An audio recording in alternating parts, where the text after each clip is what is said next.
Dasar perempuan goblok, nikah kok sama tukang tambal ban. Apa nggak takut masa depanmu suram? Udah miskin, goblok lagi. Bayangkan, seorang wanita muda penghafal 30 juz Al-Quran, dikenal santun, halus tutur, dan salehah, mengambil keputusan yang bikin banyak mulut ternganga. Ia memilih menikah dengan seorang pria sederhana yang sehari-hari menambal ban di pinggir jalan. Kabar itu menyulut bisik-bisik, mengundang cemooh keluarga besar, bahkan jadi bahan tertawaan sebagian tamu undangan. Di hari pernikahan, di tengah tatapan meremehkan dan komentar sinis, sang wanita tetap tegar. Namun suasana mendadak berbalik ketika akad dimulai. Dengan suara lantang, si tukang tambal ban mengucapkan mahar yang membuat semua orang seketika membeku. Yang tadi mencibir terdiam, antara malu dan terkejut. Di balik sederhana pakaiannya, pria itu menyimpan kisah panjang tentang perjuangan, sayang yang tulus, serta cara memuliakan calon istrinya tanpa banyak kata. Kisah ini mengingatkan kita, manusia selayaknya dilihat dari akhlaknya, bukan rupa apalagi hartanya. Sahabat semuanya, sebelum kita lanjut, tuliskan di komentar, dari kota mana sahabat menonton cerita ini? Semoga yang subscribe channel Jendela Hikmah, Allah mudahkan urusannya, luaskan rezekinya, sehatkan badannya, dan kabulkan hajat dunia akhiratnya. Amin ya Rabbal Alamin. Sekarang, mari kita mulai ceritanya.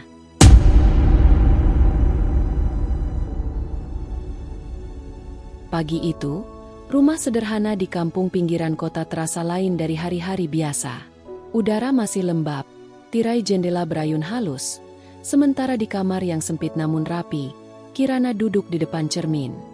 Busana pengantin syar'inya berwarna putih gading, riasan tipis, senyum tipis, tapi di sorot matanya ada gelombang kecil yang sukar diredam. Bukan ragu atas pilihannya, melainkan karena ia paham, badai cibiran sebentar lagi datang beriring-iringan.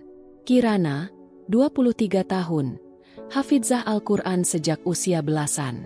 Sejak kecil tumbuh di lingkungan pesantren, lembut tutur, teduh wajah, ringan tangan membantu siapa saja.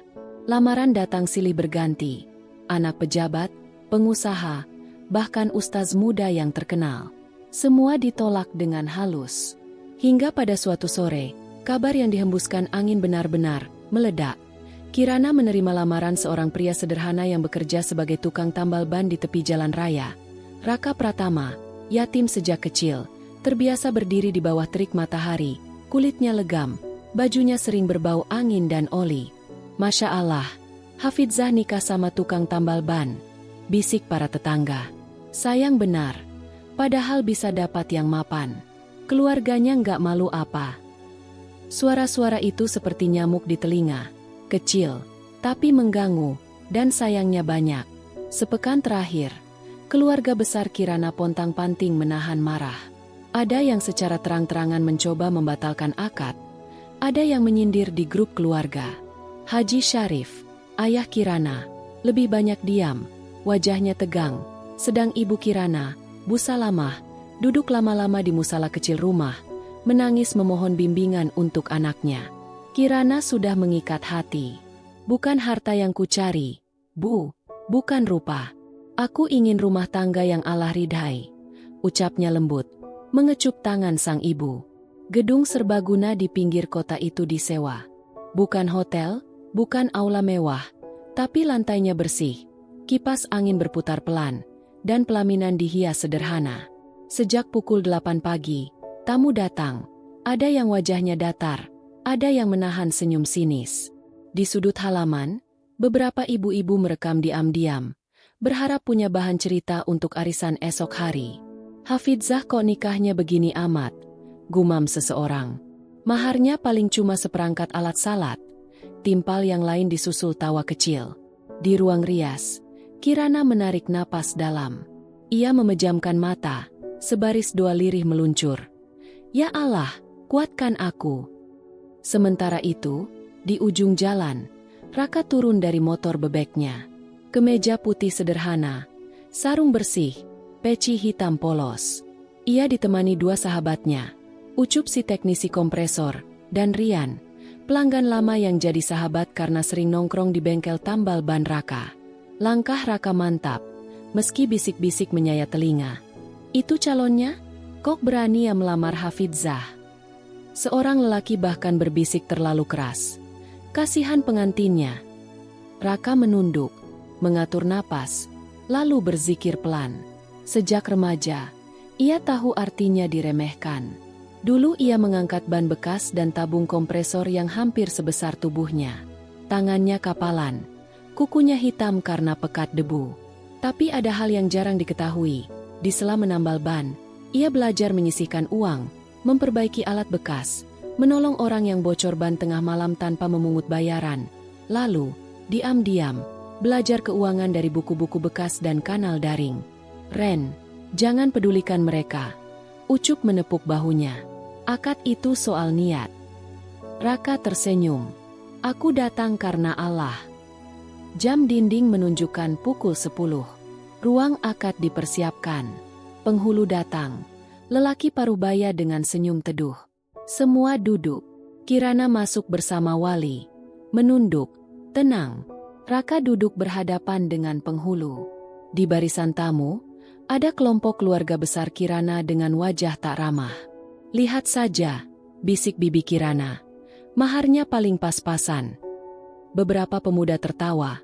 Kalau tukang tambal ban, paling maharnya kunci ring 1 set. Tak ada yang tahu bahwa sejak tadi, di sudut ruangan, beberapa pria berpakaian rapi duduk membawa koper-koper hitam. Wajah mereka serius, duduk tenang, seakan menunggu aba-aba. Tak ada yang curiga. Penghulu membuka dengan basmalah. Suasana hening. Saudara Raka Pratama. Suaranya mantap. Apakah saudara sudah siap? Raka menatap ke depan. Siap. Panitia menyodorkan secari kertas ke penghulu. Lelaki tua itu membaca cepat. Dan terlihat, sekejap saja, bola matanya membesar. Ia menatap Raka. Raka mengangguk pelan. Penghulu menelan ludah. Lalu berkata, baik. Silakan ucapkan ijab kabul. Raka menarik napas, suaranya tegas, bening, dan tidak bergetar. Saya terima nikahnya Kirana binti Haji Syarif dengan mas kawin uang tunai 5 miliar rupiah dan 5 kilogram emas, dibayar tunai karena Allah Ta'ala. Seketika, dunia seperti berhenti. Kipas di plafon seolah tak berputar. Beberapa mulut terbuka tanpa suara. Ibu-ibu yang tadi paling lantang mencibir menutup mulutnya dengan tangan gemetar. Paman yang tadi sinis memerah hingga ke telinga. Dan sebelum ada yang mengecek, apakah itu hanya kalimat indah, para pria berjas itu berdiri, mengangkat koper, membukanya di meja samping, bundel uang yang diikat rapi, disusul kotak-kotak bersegel berisi emas batangan. Mata tamu-tamu undangan membelalak.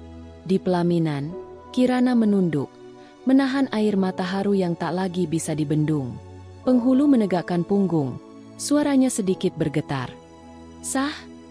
Tepuk tangan pelan terdengar, menyusul gelombang hening yang memanjang. Raka berdiri, memandang hadirin. Alhamdulillah, terima kasih sudah hadir.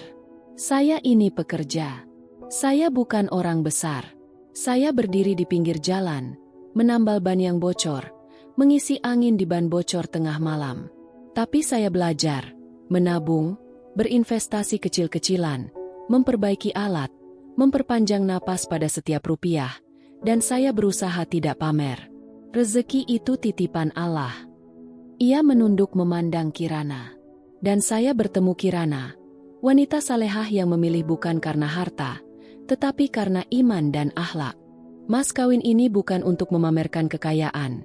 Ini cara saya memuliakan seorang Hafidzah yang memilih saya, ucapnya tenang. Tak ada yang bersuara.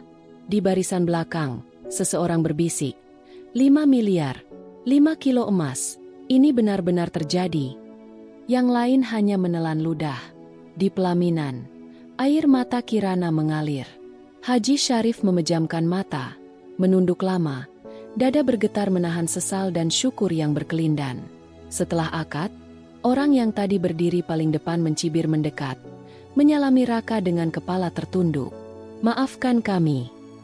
Raka menjawab dengan senyum ringan. Insya Allah, tidak apa-apa. Kita saudara. Hari itu, pelaminan yang semula direndahkan, berubah menjadi mimbar hikmah. Banyak yang diam, banyak yang malu. Sebagian yang sejak pagi sibuk memotret kini memasukkan gawai ke dalam tas. Seakan takut merekam wajah sendiri yang sedang berwarna merah. Matahari bergeser. Di akhir acara, penghulu menepuk bahu Haji Syarif. Anak panjenengan memilih benar, Pak Haji. Allah menutup aib hambanya dengan cara-cara yang tak terduga. Haji Syarif mengangguk, suaranya lirih ketika menyalami Raka. Maafkan saya, nak. Saya terlalu banyak prasangka. Raka merangkul beliau. Tidak apa, doakan kami. Malamnya, rumah kecil Raka, yang kini menjadi rumah mereka, terang sederhana. Tak ada pesta berlebih. Ada sepasang cangkir, 2 piring nasi, dan mushaf yang terbuka di meja kayu. Kirana menatap suaminya. Mas, aku sempat takut semua orang membencimu. Raka tersenyum, menggenggam tangan istrinya. Kita tidak hidup untuk memuaskan manusia. Kita butuh ridha Allah. Malam itu, 2 insan itu sujud lama. Suara bacaan Al-Quran mengalun pelan. Dan di langit yang bersih, entah dari mana, doa-doa yang sederhana itu naik, menandai awal perjalanan panjang. Keesokan paginya, kabar tentang mahar, tak masuk akal, itu menyebar lebih cepat daripada selebaran promosi. Di warung kopi, para lelaki yang kemarin ikut tersenyum miring kini bersuara pelan. Ternyata Mas Raka itu bukan orang sembarangan. Di pengajian ibu-ibu, Bu RT berkata, pelajaran, ya, jangan menilai dari tambalannya, tapi dari akhlaknya. Tawa kecil pecah, bukan mengejek, tetapi menertawakan kebodohan diri sendiri. Namun, di rumah kecil itu, hidup berjalan tenang. Raka bangun lebih pagi dari biasanya. Ia menyalakan kompresor, memeriksa kunci L dan kunci ring yang teratur di dinding, menyapu halaman depan bengkel yang dirangkap beranda rumah. Tabung angin berdengung, dan anak kecil tetangga berdiri di depan pagar, terpesona melihat jarum manometer bergerak. Om, itu anginnya kuat, ya? Raka tertawa. Kuat, yang penting jangan sombong. Anak kecil itu tidak mengerti, tapi ia ikut tertawa. Mas, sapa Kirana dari dapur. Sarapan sudah siap. Nasi hangat, telur dadar, sambal bawang, dan teh manis sederhana. Keduanya makan berdampingan. Setelah itu, Kirana membuka majelis kecil. 3 anak perempuan datang dengan mukena, duduk melingkar, melantunkan surat-surat pendek. Rumah mereka jadi lebih terang, bukan karena lampu, tetapi karena ayat-ayat yang hidup. Tak lama, Ucup datang membawa daftar harga ban. Mas, katanya setengah berbisik, kemarin ada yang tanya, Raka itu kaya dari mana? Raka tersenyum. Dari Allah, lewat kerja, hemat, dan tidak gengsi. Selebihnya, biar Allah yang tahu. Ucup mengangguk. Ia tahu betul, di balik rumah kecil ini, ada 2 kios tambal ban lain di kota sebelah yang Raka bangun diam-diam dan dipercayakan pada pekerja senior. Ada investasi kecil di bahan baku karet, ada tabungan emas yang dicicil bertahun-tahun, ada juga kebiasaan mengirim angin gratis pada orang yang ban motornya bocor di malam-malam sepi. Kirana menatap suaminya ketika orang-orang sudah bubar. Mas, kenapa masih menambal ban? Bukankah sekarang bisa saja kita tinggal, dan Mas fokus mengurus usaha dari jauh? Raka terdiam sejenak, menatap kompresor yang berdengung lalu berkata pelan, aku lahir dari sini. Debu, oli, suara angin ini yang membesarkanku. Di sini aku belajar sabar. Ketika orang memaki karena paku yang menancap, aku tetap menyapa. Di sini aku belajar jujur, tak mengambil lebih daripada yang pantas. Dan di sini, suaranya melembut, di sini aku bertemu dirimu, bukan di pinggir jalan, tetapi pada rasa rendah hatiku saat dulu diam-diam mengantarkan ban bekas untuk anak-anak komplek bermain sepeda. Kirana tersenyum. Ia menunduk. Jemarinya menyentuh permukaan meja yang kasar. Kalau begitu, izinkan aku menjaga rumah agar ayat-ayat selalu hidup, sementara Mas menjaga jalan, menambal yang bocor, bukan hanya ban, tapi juga hati orang-orang yang lelah. Hari-hari berjalan. Mereka menolak pamer. Bundel uang mahar disimpan rapi untuk modal halal, memperbaiki bengkel, membangun kios kecil untuk tetangga yang ingin berjualan gorengan, menambah alat tambal portabel untuk layanan darurat, dan menyisihkan sebagian besar untuk wakaf sumur di kampung Kirana serta beasiswa tahfiz untuk anak-anak yatim di pesantren tempat Kirana dulu belajar. Pelan, kampung berubah. Orang malas mulai malu, yang suka menertawakan belajar menahan lidah, dan yang pernah menggunjing mulai berani datang meminta maaf. "Mas Raka," kata Pak RT suatu sore. "Maaf ya, dulu saya ikut-ikutan bicara." Raka menjabat tangan beliau erat. "Pak RT, saya pun masih belajar. Yang penting sekarang kita saling jaga." Di kejauhan, ibu-ibu yang dulu rajin merekam kini sering membawa putrinya mengaji di rumah Kirana. "Bu, bisa titip anak saya? Biar terbiasa," kata mereka dengan mata berkaca-kaca. Hubungan keluarga pun menghangat. Suatu sore, Haji Syarif datang tanpa pemberitahuan. Ia duduk di beranda, menatap tangan Raka yang hitam oleh oli. "Nak," suaranya lirih. "Dulu saya keras kepala. Saya takut anak saya kekurangan. Ternyata saya yang kekurangan husnuzan." Raka tersenyum tanpa kata. Ia menuangkan teh hangat ke cawan kecil, menyerahkannya pada sang mertua. "Terima kasih sudah menjaga Kirana," lanjut Haji Syarif. "Terima kasih sudah mengajari kami menilai dengan mata hati." "Yang menjaga adalah Allah, Pak," jawab Raka. "Kami ini numpang lewat." Malam-malam mereka sederhana namun kaya makna. Selepas Isya, Kirana dan Raka mengaji bersama.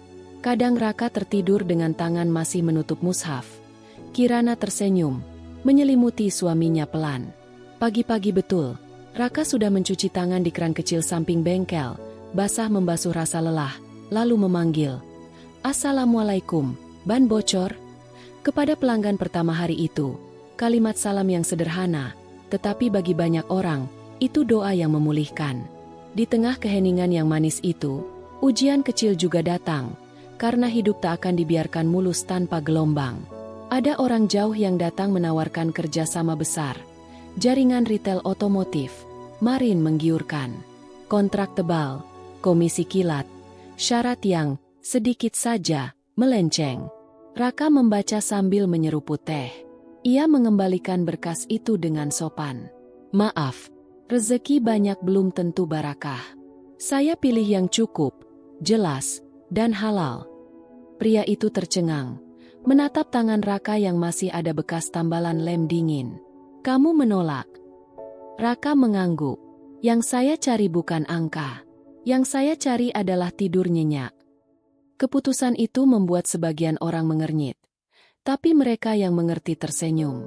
"Beginilah kalau orang menjaga akhlak," kata Pak Ustadz di mimbar Jumat. "Tidak semua yang berkilau layak diambil." Satu persatu, orang yang dulu meremehkan datang. Ada yang menyampaikan maaf sambil membawa penganan. Ada yang hanya berdiri di depan pagar, menunduk tanpa kalimat. Raka menyalami semuanya dengan ramah. "Maaf ya, Mas," kata seorang pemuda yang dulu paling cerewet. "Aku kebablasan." Raka tertawa. "Aku juga dulu cerewet, hanya pada diri sendiri," balasnya ringan. Dan di setiap senja, ketika langit memerah, Kirana duduk di teras, menatap anak-anak tetangga yang berlarian membawa sepeda dengan ban yang sudah terisi angin, sedekah dari Raka. Hatinya menghangat. Ia sadar, ia tidak salah memilih. Ia memilih lelaki yang tahu caranya mencintai, bukan hanya dirinya, melainkan manusia, pekerjaan, dan Tuhannya. 1 tahun berlalu sejak hari ketika gedung serbaguna itu menyimpan pelajaran besar. Orang-orang masih membicarakan mahar 5 miliar dan 5 kilogram emas, bukan sebagai pameran, melainkan sebagai kisah, balasan Allah, untuk niat yang lurus. Namun jika ada yang datang ke rumah Raka, mereka selalu kaget, sebab yang ditemui tetap lelaki berpeci hitam itu, duduk di bangku kecil, siap mengangkat ban bocor tanpa mengeluh. "Mas," tanya seorang wartawan lokal suatu siang, "kenapa masih begini? Bukankah Mas bisa beda?" Raka menatap kamera. lalu menatap lebih lama pada kompresor kecilnya. Kalau saya berhenti menambal ban, siapa yang akan mengajarkan anak-anak di kampung ini bahwa pekerjaan itu mulia? Dan kalau saya lupa dari mana saya datang, siapa yang akan mengingatkan saya untuk tetap rendah hati? Wartawan itu menunduk. Di layar TV lokal malamnya, kalimat Raka diputar, mengalir pelan menembus ruang tamu warga. Di sisi lain, Kirana menebarkan cahaya. Majelis kecil di rumahnya kini dipenuhi suara anak-anak yang halus melantun. Ada ibu-ibu yang mulai menghafal juz amma, ada seorang remaja yang berhasil menghafal surat Al-Mulk penuh. Kalau capek, istirahat ya, nak, kata Kirana. Hafal itu bukan lomba. Ini perjalanan cinta. Suatu hari, undangan datang dari kampus negeri. Raka diminta berbagi kisah pada acara kewirausahaan. Aula kampus penuh. Mahasiswa mengangkat ponsel, siap merekam cara cepat kaya dari tukang tambal ban yang maharnya fenomenal. Raka naik ke podium, bukan dengan jas, hanya dengan kemeja polos. Ia tersenyum. Saya tidak punya rumus cepat. Saya hanya menambal apa yang bocor dalam hidup saya. Kebiasaan boros saya tambal dengan catatan kecil pengeluaran harian. Rasa gengsi saya tambal dengan pekerjaan yang jujur. Kemarahan saya tambal dengan istighfar. Lalu saya tabung, sedikit demi sedikit. Yang besar itu hasil dari hal kecil yang terus diulang. Ruang itu senyap.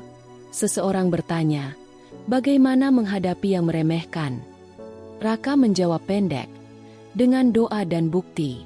Sisanya, biarkan Allah yang menyusun drama. Sepulang dari acara itu, Raka membawa beberapa kardus buku. Ia letakkan di teras rumah dengan papan kecil. Pinjam gratis, tolong kembalikan. Buku-buku itu tentang akhlak, bisnis syariah, dan kisah-kisah perjuangan. Anak-anak kampung yang biasanya hanya kenal gawai, kini tangan kecilnya memegang buku, membolak-balik halaman yang berbau tinta. Ujian hidup pun datang, sebab jalan menuju dewasa tidak hanya berisi ucapan selamat. Suatu malam, badai melabrak kota. Air merayap cepat, jalanan tergenang. Rumah-rumah kemasukan air setinggi betis. Bengkel Raka ikut terendam. Kompresor mati. Ban-ban bekas mengapung seperti lingkaran coklat yang bingung. Kirana berdiri di ambang pintu, menahan air masuk. Mas, serunya. Raka berlari, mengangkat peralatan yang masih selamat, memindahkan mushaf ke tempat tinggi. Pagi harinya, matahari muncul membawa lelah yang panjang. Orang-orang keluar rumah, menatap sisa semalam. Tanpa menunggu instruksi, Raka membuka tenda sederhana di depan rumah. Tambal gratis untuk relawan dan warga yang kendaraannya rusak semalam, tulisnya di karton. Ia menolak ketika ada yang bersikeras membayar. Nanti saja, hari ini kita saling menguatkan, katanya. Kirana menghimpun ibu-ibu untuk menyiapkan dapur sederhana, bubur kacang ijo, teh panas, roti sobek. Di situasi genting, mereka belajar, berkah selalu punya jalan masuk, bahkan lewat ban bocor dan bubur hangat. Setelah banjir, Haji Syarif datang lagi, membawa beberapa alat. Untuk bengkelmu, nak, ucapnya. Raka menggeleng. Pak Haji simpan saja. Saya cukup. Haji Syarif tersenyum, menatap mata menantunya. Terimalah. Ini bukan sedekah. Ini tanda terima kasih karena kamu mengajarkan kami melihat manusia dari sisi yang benar. Raka menerima.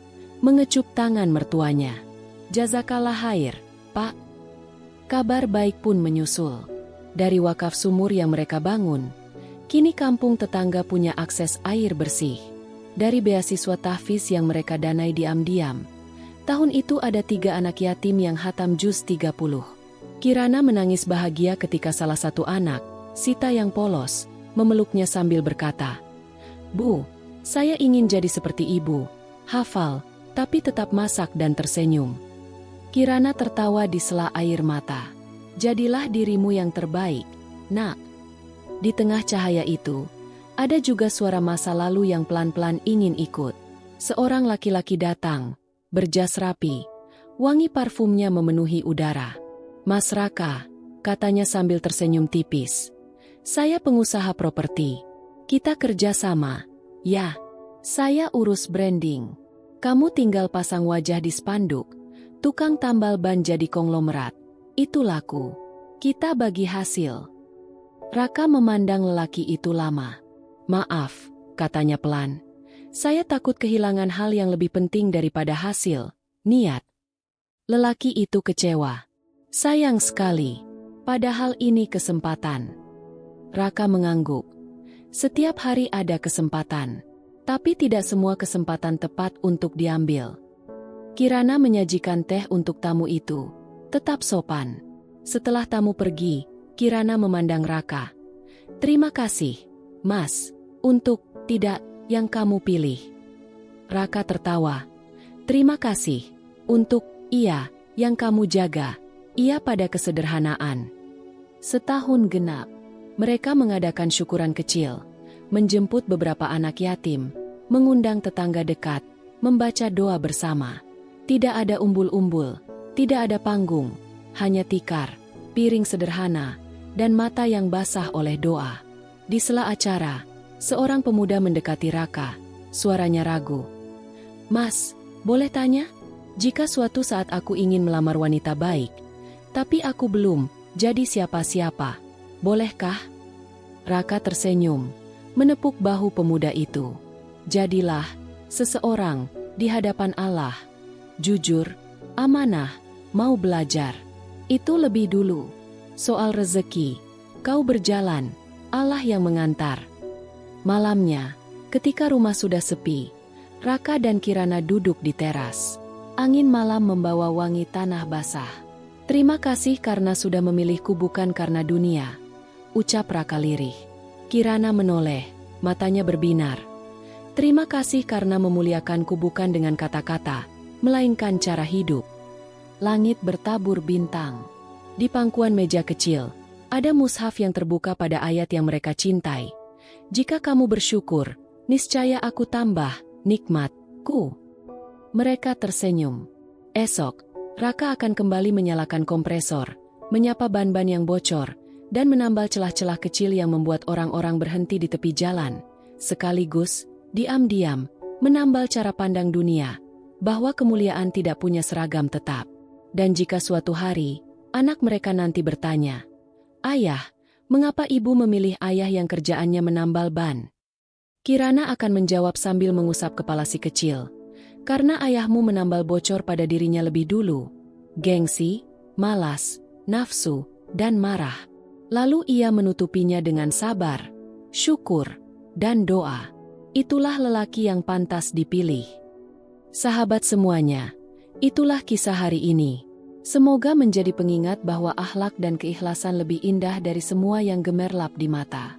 Kalau sahabat menyukai cerita seperti ini, jangan lupa klik suka, tinggalkan komentar dari mana sahabat menonton, bagikan ke teman-teman, dan pastikan subscribe channel Sudut Hikmah agar tidak ketinggalan kisah-kisah penuh pelajaran.